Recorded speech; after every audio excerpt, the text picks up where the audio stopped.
mesa redonda me ayuda mi compañera Encarna, que va a dar pie a todos los ponentes que van a participar en esta mesa. Así que Encarna. ¿Sí? Vale. Bueno, buenas tardes a todos. Yo lo primero que voy a hacer es llamar a los participantes de esta mesa, por favor. Doctor Juan Casanova, doctora Paula Pelezano, doctora Milagros Otero y el doctor Jerónimo Barrera. ¿Cómo quedáis?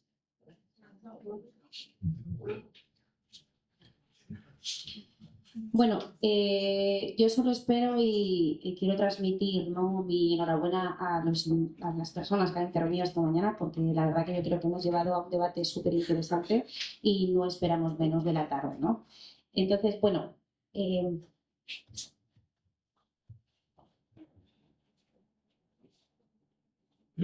hemos seleccionado inicialmente, bueno, pues creo que es importante, ¿no?, que vamos a llevar a debate los temas que hemos considerado de mayor relevancia y actualidad en la terapia focal y la vigilancia activa, y siempre destacando el papel de la resonancia magnética en el manejo de los pacientes con cáncer de próstata.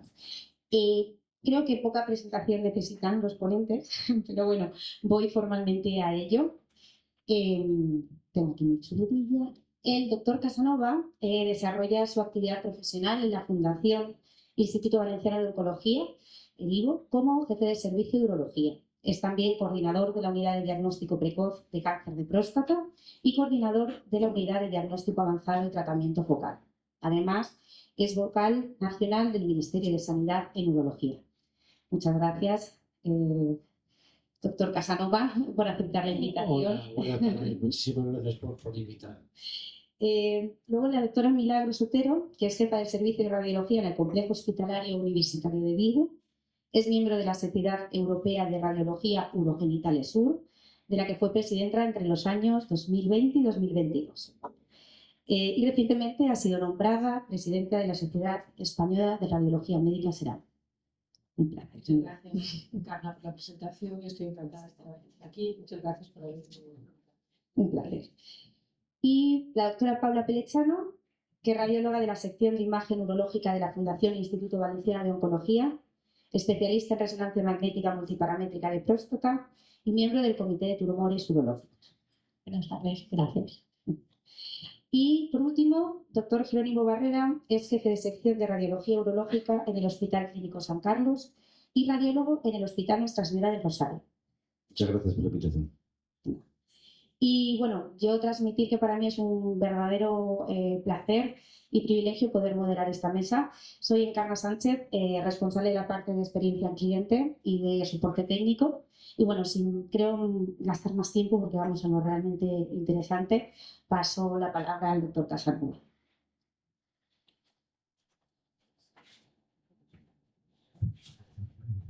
Bueno, muchas gracias otra vez. Un placer estar aquí con todos vosotros.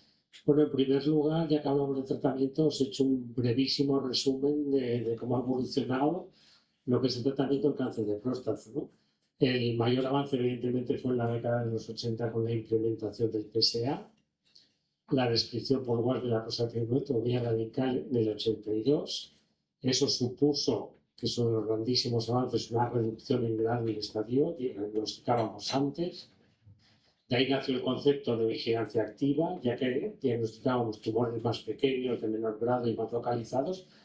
¿Por qué no vigilarlo simplemente? Más sabiendo que el cáncer de próstata es un tumor de lenta evolución, que el tiempo de duplicación de las células tumorales es de 4 años, desde que pasa a 2, 4, 8, 16, lo que es el crecimiento exponencial. Llegado ese momento fue evolucionando todo, pero claro, ya teníamos un gap muy importante, ¿no? Un paciente que le decíamos no hay nada que hacer, al revés, hay poquito que hacer, tienes un tumor pequeño, vamos a vigilarlo, de repente lo seguíamos y a los 2-3 años decían, mire, caballero, hay que quitar toda la próstata, quitar los ganglios, usted se puede quedar impotente e incontinente. Había un gap tremendo entre el diagnóstico de cáncer y la vigilancia activa o la cirugía. Ahí es donde nació el concepto de terapia focal, de tratamiento focal, de los cuales me confieso, porque esto es como un acto de fe, ser creyente desde 2008, y pienso que esto es el futuro. ¿Qué grandes avances después de empezar a hacer tratamiento focal? Inicialmente lo hacíamos basado en biopsia transrectal, con lo cual el nivel de fracaso era mayor, pero aparecieron realmente los grandes avances. Pensar que este recorrido es de 40 años, no es tanto tiempo, ¿eh? Y fue la aparición de la biopsia transcranial. Primero la hacíamos sistemática, luego aparece la resonancia. Hoy en día ya dicho guías debe estar implementada antes de la biopsia, debemos saber con qué nos enfrentamos, y luego ya apareció la biopsia por fusión. Y aquí nace para mí el concepto más importante de todos. Ya dejamos de ser individualidades, servicio de radiología, servicio de urología, ya necesitamos trabajar conjuntamente, necesitamos crear equipos multidisciplinares. Una de mis guerras, que creo que es imprescindible, es conseguir que el radiólogo esté a mi lado en quirófano con un tratamiento focal, que es lo que creo que debería de ser. Sé que no lo voy a conseguir, pero la razón dice que así debería ser.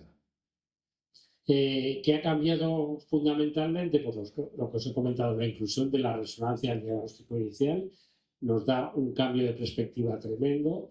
Ya incluimos en nuestras guías la categoría PIRRAS como un criterio para seleccionar vigilancia activa o terapia focal. Aparece ya no solo la biopsia transcranial, sino la biopsia por fusión dirigida por software. Y luego ya, desde el año pasado, ya está incluido la terapia focal como una alternativa más terapéutica dentro del armamentisto del cáncer de próstata. Y bueno, esto es uno de nuestros orgullos dentro del IVO, que quiero que os lo explique la doctora Pelechano, que es la creación de un comité multidisciplinar donde todos los miércoles de 2 a 3 nos reunimos. Paula, por favor. Bueno, pues un poco siguiendo la línea de la trayectoria que nos ha comentado el doctor Casanova, pues de hace muchos años, la verdad, no sé si unos 7 u 8 años, empezamos a hacer el comité de próstata, en este caso es de próstata localizado. Entonces, la intención inicialmente era, cuando no sabíamos mucho de resonancia de próstata, pues aprender, ¿no? Con una correlación radiopatológica, como siempre hemos hecho en radiología, ¿no? Y con los avances en los tratamientos y las necesidades por urología, empezamos a introducir valorar en estos comités la necesidad o no de un paciente de hacer o no biopsia, por lo que comentabais antes, de si ponemos o no en la conclusión lo que hay que hacer con el paciente. En nuestro centro lo llevamos a este comité donde decidimos si en vigilancia activa ante una lesión sospechosa con el resto del contexto clínico vamos a biopsiar o no al paciente. Y hubo un tiempo que cuando aún solapábamos la biopsia transrectal y transperineal con fusión, también decidíamos el tipo de biopsia.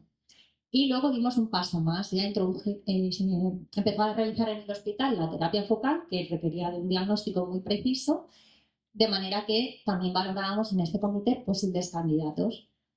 Y dentro de los posibles candidatos, incluso posibles candidatos que habían planteado algunos compañeros, que excluíamos del comité al valorar tanto la imagen como la anatomía patológica, ¿no? Establecimos para comunicarnos de forma, ¿no? Fluida y en el mismo idioma, como sabéis, según el esquema PIRRAS, pero con un poco una modificación que hicimos interna dentro de nuestro hospital, de la manera que radiología, anatomía patológica y urología hablábamos con la misma nomenclatura, ¿no? Y bueno, empezábamos, como hemos comentado, a realizar la planificación de aquellos pacientes que se iban a realizar una biopsia transperineal con fusión. Esto es lo que luego de nuestro contorno en la imagen de resonancia podía ver el urólogo en su software de fusión en quirófano. Y como hemos comentado también, cuando definimos otro tipo de tratamientos, como este caso en terapia focal, definimos no solo la lesión que vemos en resonancia, sino que conjuntamente urología y radiología dibujamos con el margen de seguridad necesario, como hacen las recomendaciones para este tipo de tratamiento. Y es en conjunto donde se dibuja también el área a tratar y, una vez más, se envía al software de fusión que emplea el urólogo en quirófano, donde, como veis en verde, se marca el margen de seguridad de la lesión a tratar. Bueno, hablábamos de vigilancia activa y de tratamiento focal. No os voy a contar todos los criterios, simplemente pincelar que hemos creado los grupos de vigilancia activa, lo que podríamos decir el bajo y el alto riesgo, ¿no? En función de edad, de Gleason. Luego estos dos, una vez ya entran en el protocolo de vigilancia activa, clasificamos en bajo y alto riesgo, Y esto es importante porque va a tener una connotación desde el punto de vista del seguimiento. Y esto a los radiólogos os implica mucho, desde el sentido que vais a tener, vamos, la cadencia de las resonancias que vamos a hacer en función de que sea el grupo de bajo o de alto riesgo, van a ser más próximas o menos, ¿no? En un periodo de 14 años haremos 7 en el grupo de bajo riesgo y en un periodo de 10 años haremos otras 7. Esto va a condicionar a su vez las biopsias de seguimiento. Es una de las eternas preguntas que hacemos. ¿Tenemos que seguir haciendo biopsias de seguimiento? ¿Es necesario o ya la resonancia tiene una sensibilidad y especificidad suficiente? Hay unos criterios para adelantar esto, evidentemente, que están en función ya del ya incorporado del PSA densidad, el PRECIS o la evolución en resonancia. Esto es lo mismo, pero serían los criterios. Si a alguien le gusta interesar la presentación, se la paso sin ningún problema. Lo mismo, lo que me importa aquí es el seguimiento que hacemos, la necesidad que hay de resonancia y la necesidad que hay de biopsia. Evidentemente, lo que pretendemos, y basado en la imagen y basado en la inteligencia artificial, es reducir las biopsias, ya no solo por la operatividad del hospital, sino por la iatrogenia que esto tiene para los pacientes.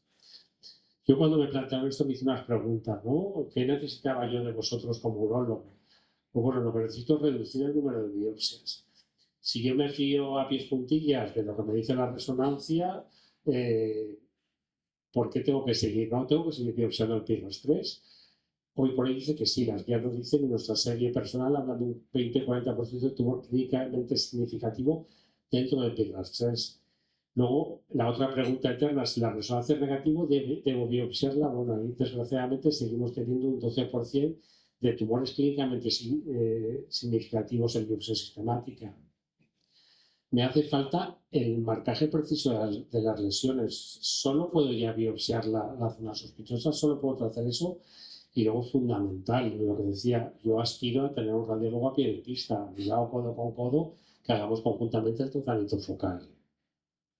Yo en todo esto se me ocurrió, dije, bueno, pues esto que aquí me ha costado, estas 4 o 5 diapositivas, me ha costado leer mucho, agrupar, coger protocolos de un sitio para establecer el protocolo puesto en la casa, y digo, oye, y si yo le pregunto al ChatGPT ¿qué va a pasar, no?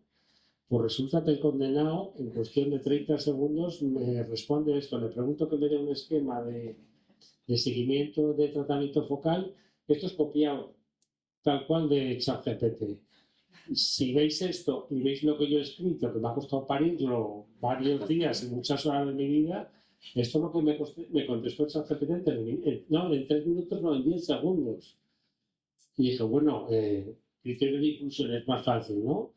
Voy a putearlo con perdón un poquito más. Le pregunté, criterio de seguimiento. ¿Tú, oye, son los mismos que tengo yo? Y dije, bueno, ¿y de dónde se saca ChatGPT esto, no? ¿Cómo puede haber llegado a unas conclusiones que me ha costado tanto tiempo llegar? Y le pregunté que de dónde lo había sacado, ¿no? Bueno, incluso me daba consideraciones, que son las mismas que tengo yo en mi servicio, ni unas más ni menos. Y ya aquí arriba veis la pregunta última que le hice, ¿me puedes dar referencia bibliográfica de la tabla anterior? Y va y me enseña los mismos artículos que yo me he leído. Bueno, con esto quiero decir que la inteligencia artificial está aquí, no es futuro, sino que es presente. Empresas como Kirin, que están capitaneando y liderando esto, no tienen futuro, sino que tienen mucho presente. Y ahora tenemos que trabajar conjuntamente. Yo mi explicación es a que todo el procedimiento se haga conjunto, ¿no? Que lo que hace el radiólogo bajo en el quirófano, ese dibujo que ya lo hace Kirin automáticamente, a mí me llegue a quirófano. Yo pueda sobre esa imagen también hacer una segmentación de la ecografía que lleva un quirófano y que luego fusione todo esto con la finalidad de cada vez hacerlo más ágil. Y en cuanto decidamos que solo se biopsia la zona sospechosa, pues desgraciadamente para los urólogos, hablaba yo antes con Kai, pues vais a biopsiarlo vosotros en la máquina de resonancia. Muchas gracias.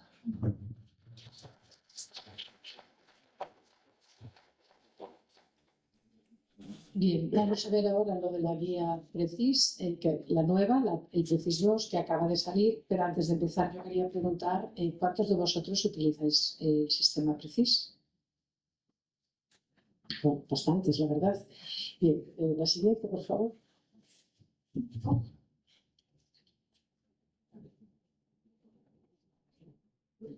Bueno, el PRECIS nació en el año 2016, publicado por la Escuela Europea de Oncología, pero este PRECIS presentaba diversos problemas. Por ejemplo, no tenía solución para aquellas resonancias que eran de baja calidad, no decía qué hacer con aquellos pacientes, o cómo medir las lesiones y qué medir.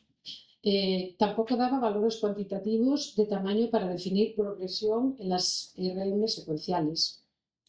No definición clara con qué resonancia previa comparar y tampoco no diferencia entre lesión visible y no visible en resonancia.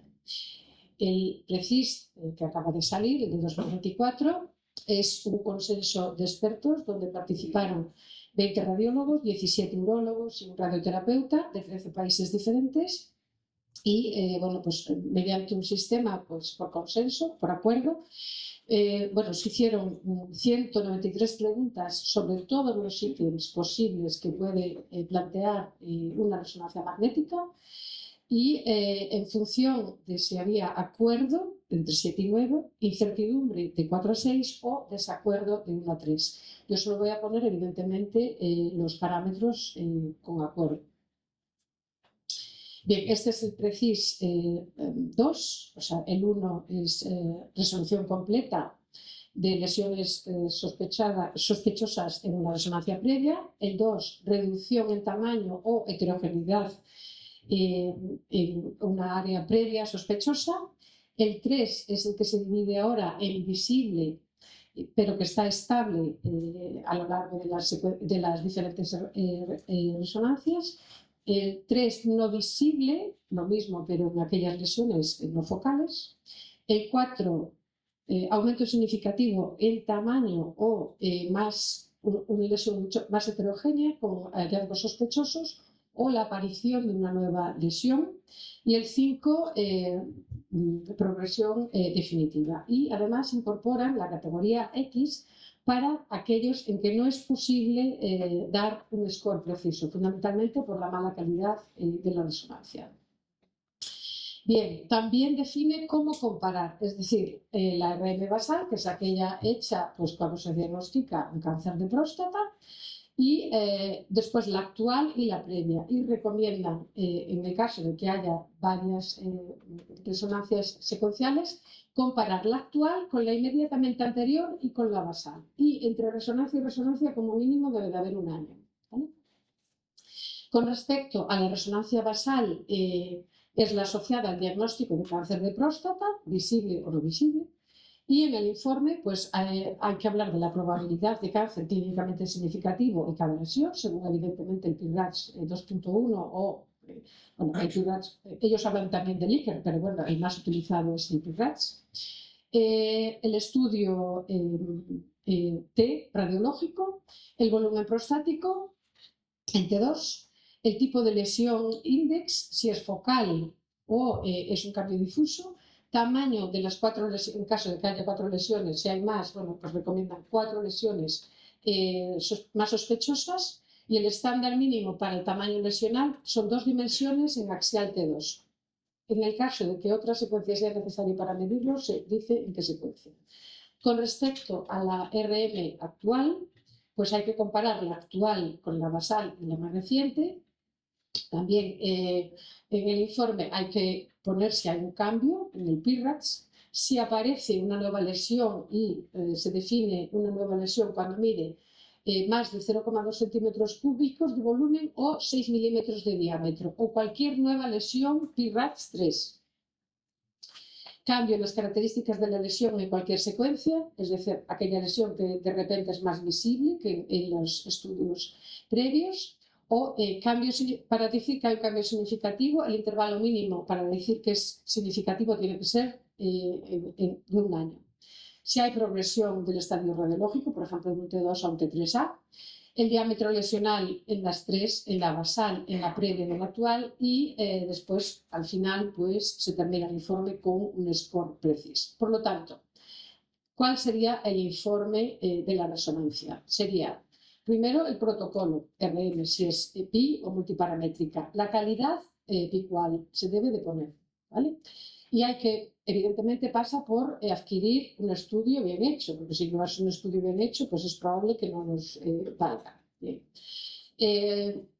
PIRATS, en todas las lesiones, mayor o igual de 4 deben de ser salvadas como imágenes clave para futuros estudios.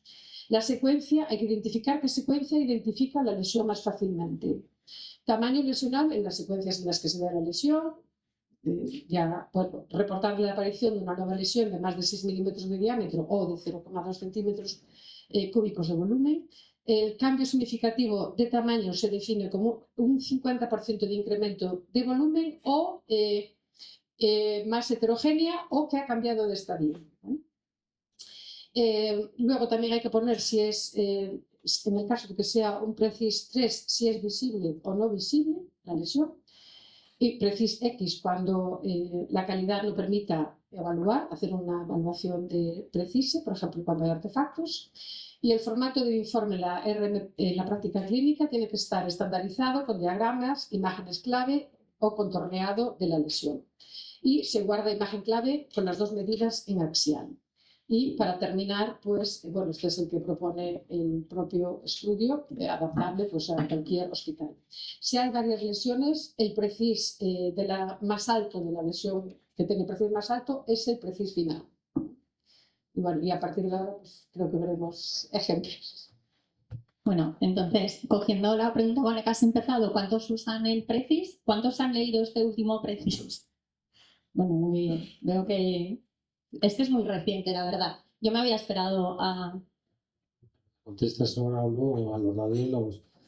¿Tengo que seguir biopsiando el PRECIS 3? Es que yo quiero hacerme las biopsias y me fío de vosotros. Pues vamos a ver, desgraciadamente lo que me muestra es que puedes retrasar el biopsia, pero no puedes prescindir. Puedes retrasarlo, sobre todo pues, si no hay, a ver, sabemos que hay un porcentaje de lesiones que se van a considerar que tienen unos distinciones que pueden pasar a ser.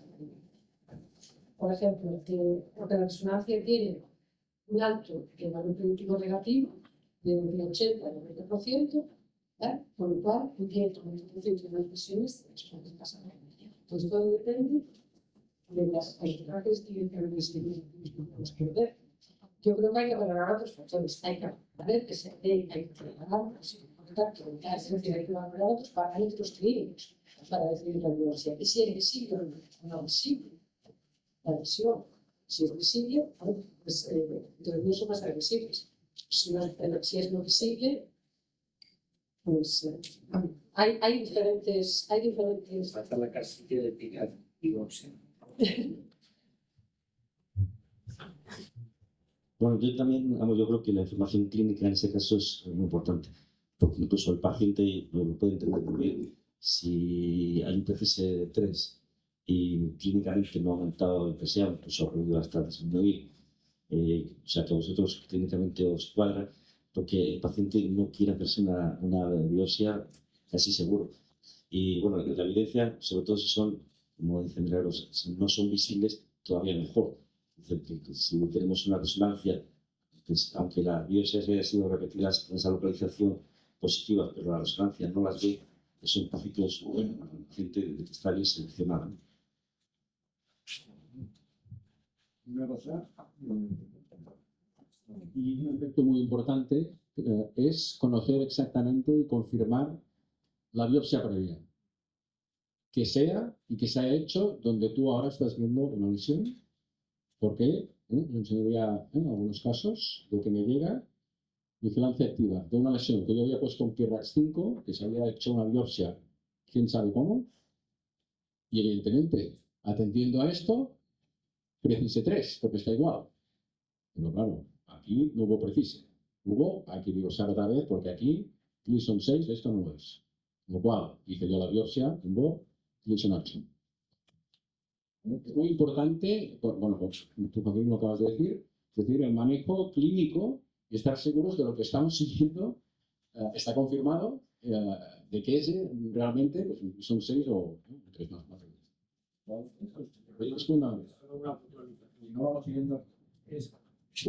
Es una cosa muy importante, ¿vale? la sistemática de la biopsia, tanto para vosotros como para nosotros. Es importante que todos los miembros, en este caso del Servicio de Urología, hagan la biopsia idéntica. Pues nosotros creamos un esquema bastante fácil para comunicarnos entre todos, pero sobre todo en la primera imagen habían crucecitas. Eso es donde hacemos la biopsia. Sabemos que el 4 siempre es una biopsia en la zona central de la zona transicional, igual que sabemos que el 3 siempre es en el cuerno del corazón. Es importante que los urólogos vuestros hagan todos la biopsia igual, porque si no, todo esto no tiene ningún sentido. Bueno, y es importante, efectivamente, cómo se hace la biopsia. Es decir, tiene que ser evidentemente con fusión o inbor. O sea, es, por supuesto. Nada, bueno, simplemente queríamos enseñar algún caso. Tampoco sé los que estáis usando la herramienta si la estáis empleando en los casos de vigilancia activa. Si la estáis empleando, pues nosotros como llevamos menos tiempo, pero podemos retrospectivamente enviar estudios pasados a la plataforma de Kirin, pues bueno, y fuimos jugando un poco con algunos casos y simplemente por visualizar así de forma rápida, este paciente venía pues con un PSA elevado, identificamos una lesión en la cara anterior a nivel de la base de la próstata, se categorizó como un PIRAX 4 y pues un poco por ver la plataforma en estos casos que interpretó, ¿no? Coincidiendo con la lesión que habíamos informado, daban también una lesión altamente sospechosa, ¿no? Y una segunda lesión con una sospecha moderada. En ese caso, el paciente entró en protocolo de vigilancia activa y tras una biopsia en la que se identificó 2 cilindros positivos, ¿no? 3 más 3 cumplía el criterio de vigilancia activa, entró en el protocolo y aquí tenemos la resonancia de seguimiento del mismo paciente, ¿no? Como podemos comprobar, identificamos en la misma localización pues en la lesión, como habíamos identificado previamente. Vemos también el análisis que realiza la plataforma. Una vez más, ahora identifica solo esta misma lesión sospechosa, ya no identifica en este estudio evolutivo la lesión que nos había indicado antes. Y bueno, como hemos dicho, ahora en los estudios de vigilancia activa y de PRECIS, pues no basta con emitir el informe de lo que vemos, ¿no? Sino con comparar. Y como siempre sabemos que comparar para los radiólogos, pues al final pues nos basamos en un análisis nuestro, ¿no? Visual, comparativo, y bueno, en ocasiones hay, pues esto no resulta fácil, aun cuando veamos dónde es la lesión más visible, la miramos, tener criterios para ver la cantidad que ha aumentado esa lesión, tanto en milímetros o en volumen, pues vemos que en este sentido, con esta herramienta de ayuda podemos valorar, ¿no? Este incremento de tamaño, este incremento de volumen en lesiones, por ejemplo, en este caso que se categorizó como lesión PRECIS 4, ¿vale? Porque sí que había aumentado de tamaño. Y también analizamos otro paciente en este caso, el paciente tenía una resonancia previa negativa, entró en protocolo de vigilancia activa por una biopsia con un Gleason 3 más 3 en la zona que nosotros con nuestra nomenclatura AR2. Y bueno, vemos la lesión que inicialmente hemos dicho que la resonancia era negativa, esto se categorizó como PRECIS 4. La herramienta de Kire identifica una misma lesión con alta sospecha de tumor en esa misma localización y en el seguimiento evolutivo del paciente, la resonancia de control, pues los radiólogos no identifican ninguna lesión en esa misma localización, ¿no? Nos apoyamos también en el análisis de Kirin y vemos que Kirin tampoco identifica lesión en esa localización, por tanto, bueno, pues el análisis comparativo nos hace valorar que estamos ante un PRECIS 1 en el que la lesión se ha resuelto en imagen. De manera que, bueno, es un poco... La intención es ver y luego, si queréis, comentáis quien tenga experiencia en valorar pacientes de vigilancia activa con la herramienta, un poco pues que nos compartan su experiencia. Yo creo que es siempre tener datos cuantitativos de aquello que tenemos que comparar nos ayuda al análisis visual. Sí, de hecho yo creo, Paula, que podríamos pues aprovechar antes de pasar a terapia focal. ¿Alguna experiencia con la herramienta en vigilancia activa que queréis compartir? Yo en Precise con la herramienta tengo contados casos que me han interesado, incluso mandarlo respectivamente, a ver si veían los episodios. Y yo creo que puede ser muy útil, porque precisamente necesitamos a veces, cuando no estamos seguros, algo cuantificable, ¿no? Pero desgraciadamente también planteo otro problema. Claro, a veces hay heterofecucidad en las resonancias. A veces no están todas realizadas con el mismo B. Incluso en el mismo departamento, una se ha podido hacer por Philips, otra por General, y sí también introduce algún factor que puede al sistema de inteligencia artificial también modificarle ciertos parámetros. O sea que desgraciadamente todavía no tenemos suficientes de este tal, pero también me planteo bueno, que hay que estar un poquito vigilante, no introduzcamos también sesgos. Exacto, yo creo que eso es fundamental, ¿no? En los protocolos y luego seguir, al final, tener en cuenta que aunque nosotros no podamos trabajar con cualquier fabricante, pues siempre es importante, ¿no?, el tener en cuenta que el procedimiento que sea tomado que se piense lo mismo en el tiempo, lo más similar, ¿no? Porque por eso también yo creo que si contamos con unos mínimos de tiempo. Esto mismo que comentas nos pasa, ¿no? A los radiólogos, que a veces vemos una lesión mejor, más visible, y siempre tienes la duda de cómo lo interpretas, si es por un cambio en la técnica, ¿no?, por la máquina, sí. Y a mí me pasa sobre todo con las medidas. Porque cuando cambias de máquina, o sea, con las medidas, para mí es un handicap que esperaba que esté muy solucionada. Bueno, yo tengo aquí, antes de pasar a terapia focal, una pregunta que creo que era interesante colocar a la mesa, ¿no?, que es: ¿cuál es vuestra opinión referente a la resonancia de seguimiento? ¿Cómo planteáis? ¿Dejamos multiparamétrico, biparamétrico, es el ping-pong, sin contraste? Yo hago multiparamétrica porque muchos de ellos pues tienen biopsias en el medio, negativas. En mi hospital el gran porcentaje de los que va vigilancia activa son ISO 6, que muchas veces no es una lesión. Yo hago multiparamétrica en este caso. En la OFA no me la he leído entera. No. Vamos, nosotros seguimos en el hospital haciendo mayor porcentaje de multiparamétrica, pero en este caso a veces nos es mucho más fácil estas que van a ser un control y que tenemos el respaldo de previas, de biopsias. Nosotros hacemos biparamétrica, pero bueno, sabiendo que también dejas de ver algunos aspectos. Bueno, es un poco del funcionamiento que hacemos. Nosotros estamos haciendo biparamétrica mayoritariamente también. ¿Y hacéis vigilancia activa en algún 3+4? Sí. Sí, se hace vigilancia activa en algún 3+4, ¿no? Como criterio de inclusión del paciente. Sí, incluso hay un criterio más que no supuesto, que es la observación, ¿no? De con 4+4 años o con comorbilidad, se le llama observación, no se llama vigilancia activa, pero 3+4 sí, con 2 cilindros afectos, menos de 3 zonas, que la hacemos sin ningún problema. Y más con los medios que tenemos ahora, ¿no? Tanto el clásico, el PSA, y sobre todo con la fe que tenemos en nosotros con la resonancia.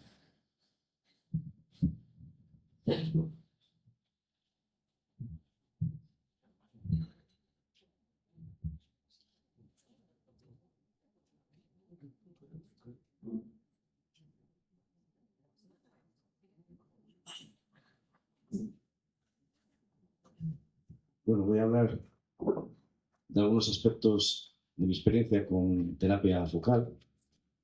Yo creo que dónde encaja la resonancia magnética, creo que encaja fundamentalmente en la idoneidad de la selección. Creo que esto es muy importante.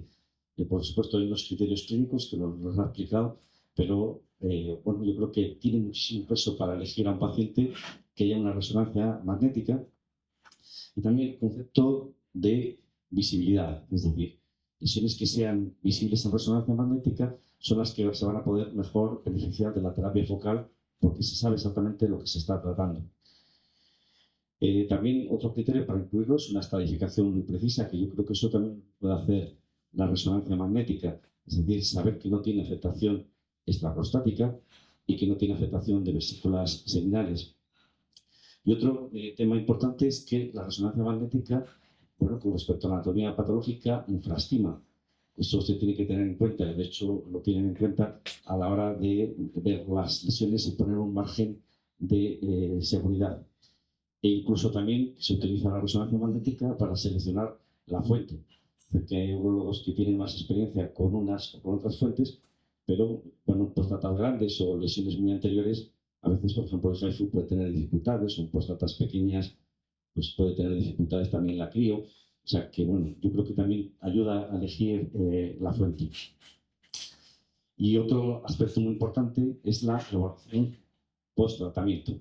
Es decir, conocer los hallazgos esperados, hallazgos anormales y, bueno, ¿qué dicen un poco los artículos que he revisado? Bueno, pues que tiene una adecuada capacidad para predecir recurrencia, una sensibilidad y una especificidad relativamente altas. Bien, se pueden aplicar distintos sistemas. Este salió en el 2023 y también una forma de estandarizar los informes en pacientes con terapias focales. Y bueno, el objetivo es un poquitín ver la respuesta al tratamiento, intentar ver si hay residuo tumoral y una recurrencia. En el caso del PFAF1, yo creo que este es muy sencillo porque veríamos los hallazgos esperados suele ser a un año después de la terapia y lo que esperamos es encontrar fibrosis y lo que se sugiere por esta categoría es un control. ¿Cómo lo vemos en imágenes? Pues como veríamos la fibrosis, baja señal en T2 y que no brilla en difusión con B alto y que bueno, pues tampoco tiene un realce focal. Tendríamos una situación intermedia más indeterminada en el que vemos que en difusión no es muy hiperintenso, tampoco baja al ADC, pero sí podemos ver una zona de realce, pero en este caso muy pequeño, de milímetros. Y también en este caso lo tendríamos muy claro, que es el FAB3, es decir, alta sospecha. Vemos realces ya de un tamaño suficiente, más de 3 milímetros, muy precoz, muy focal, o que teníamos una lesión que estábamos siguiendo y ha aumentado el tamaño. Y bien, voy a poner algunos ejemplos. Bueno, en algunos sitios se hace un control muy precoz, incluso a los días, para estar seguro de que se ha ablacionado la zona que se quería. Aunque, bueno, en la práctica nuestra pues no se suele hacer. Pero a veces también se hace a los 6 meses, es decir, cuando se espera que baje el PSA y, por ejemplo, no baja. Pero en ese caso hay que tener en cuenta porque los hallazgos radiológicos son un poco distintos. Vemos aquí en este T2 un halo hipointenso, que es lo que esperaríamos ver, pero podemos encontrarnos con hiperintensidad en difusión, un ADC muy bajo. Entonces, la secuencia dominante en estas clasificaciones es el contraste. Es muy importante, vamos, imprescindible para hacer el seguimiento de estas lesiones, tener un contraste. Y aquí vemos en los mapas de perfusión, vemos una zona en la que no hay nada de realce, aunque sí podríamos tener hipoperfusión. En este otro caso, tenemos la imagen esperada en la fibrosis. Esta es la imagen inicial, que siempre es importantísimo compararlo con la imagen inicial. Tenemos aquí una lesión, era un 3+4, además que tiene mucha visibilidad en resonancia, hipointenso, y que brilla en difusión con valores de B muy altos. Y estas son las imágenes que esperaríamos. Zonas hipointensas en T2 que no brillan en difusión y que tampoco realzan. O podemos encontrarnos en este otro caso.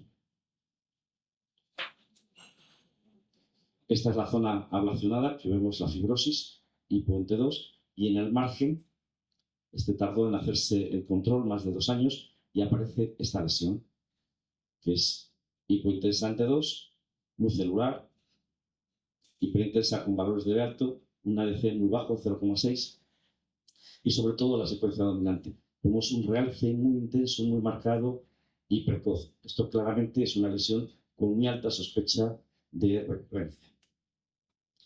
un poquitín ya para terminar, centrarnos un poco que las ventajas nos permiten una detección temprana, una detección más temprana que lo que pueda predecir la clínica o el PSA.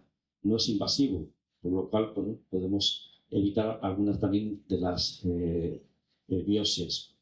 Y nos permite monitorizar la respuesta. Las limitaciones, falsos negativos. Ya hemos hablado que, bueno, que hay lesiones significativas que pueden ser invisibles en RM, aunque también es cierto que se dice que las que no se ven en RM, salvo algunos patrones como el cribiforme, también podrían tener menos importancia. Falsos positivos y curva al aprendizaje. Yo creo que este es el problema inicial, pero bueno, como todo, con la experiencia se va quitando. Y para bueno, disminuir esta variabilidad, pues yo creo que hay distintos esquemas. El PIRAG le podemos dar todavía a las lesiones no tratadas, es decir, a la zona de próstata que no se ha tratado, podemos emplear el PIRAG y a la zona tratada esta clasificación. Ahora en el 2024 ha salido otra que se llama Target, que también es de una comité de expertos y que también podría ser interesante, que es una clasificación del 1 al 5, aunque yo la veo un poco más compleja. Muchas gracias.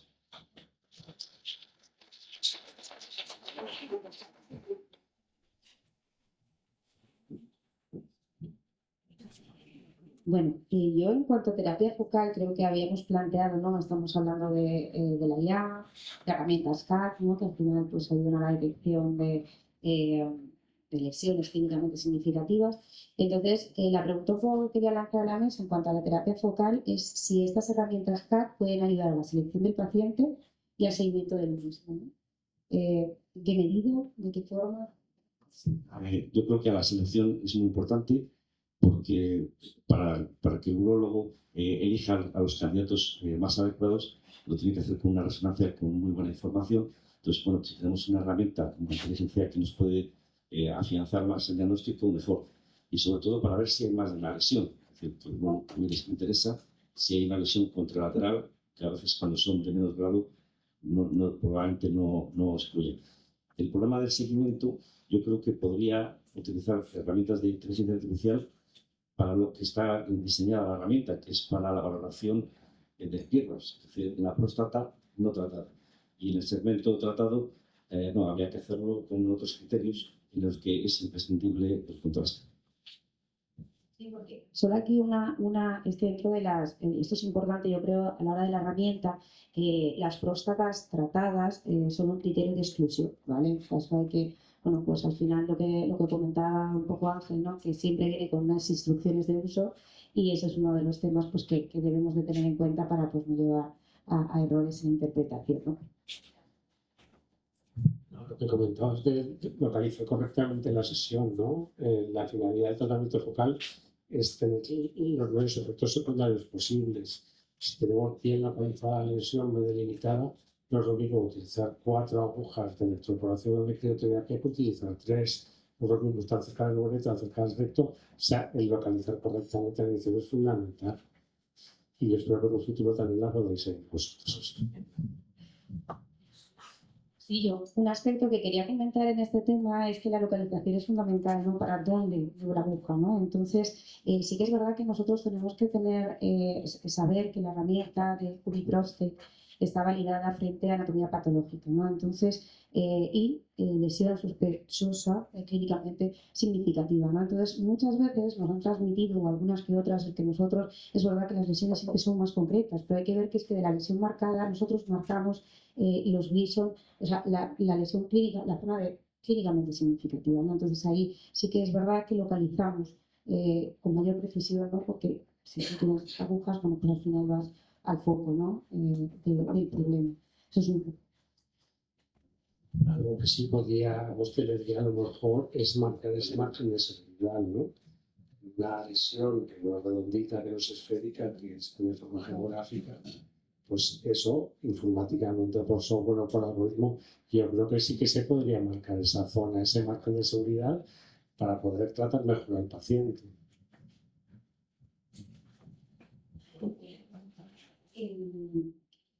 No sé si, porque creo que estamos en tiempo, tenemos 4 minutos y, bueno, queríamos también dar el paso un poco a vosotros, ¿no? Cualquier duda, experiencia que queráis compartir.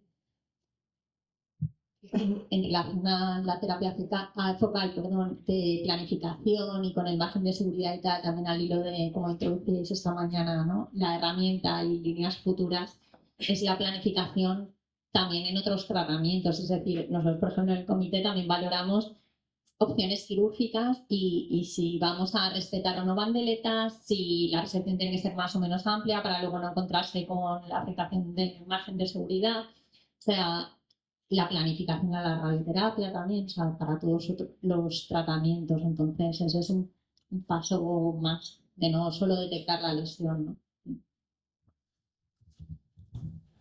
Sí, bueno, en relación a esto, luego mi compañero, que es el responsable de producto, creo que os va a mostrar o a presentar pues, los nuevos avances, ¿no? Porque al final estamos constantemente haciendo mejoras y una de las líneas no estratégicas es cómo bueno, pues, integrarnos con todos los dispositivos, biopsia, fusión, tratamiento y poder al final que esto no acabe solo una herramienta de diagnóstico, sino que acompañe en el manejo del cáncer de próstata a todos los diferentes estadios, ¿no?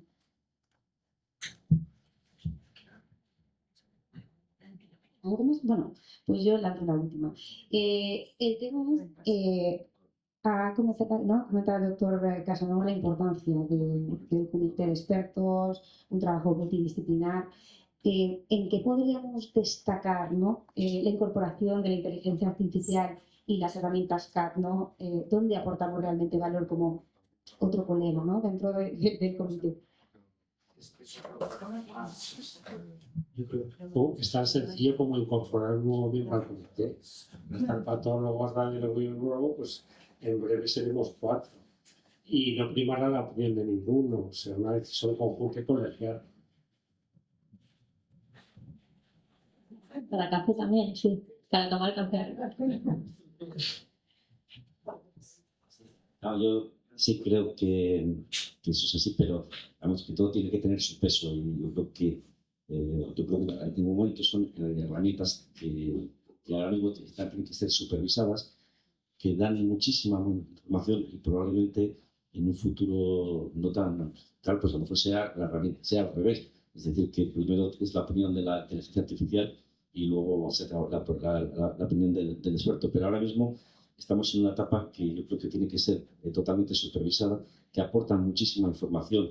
Es más, yo ahora mismo las próstatas que veo que no tengo la herramienta, me siento y decir, bueno, ¿y qué ha dicho de esto? Pero tiene que ser supervisado. Sí, bueno, pues nos quedamos con también, como todo, ¿no? Se requiere una curva de aprendizaje. Yo creo que no estamos solos, que al final es todo un equipo, como estamos en la mesa, ¿no? Tomando la opinión de diferentes expertos y llegando a una conclusión al final para todos. La parte es mejorar el manejo de esta enfermedad y sobre todo también teniendo en cuenta siempre el paciente, ¿no? Yo creo que también nosotros desde la compañía trabajamos con esa idea, ¿no? Tener siempre al paciente y obviamente a facilitaros el trabajo de los expertos. Y bueno, pues si no hay más dudas, cerramos la mesa y os agradecemos vuestra participación.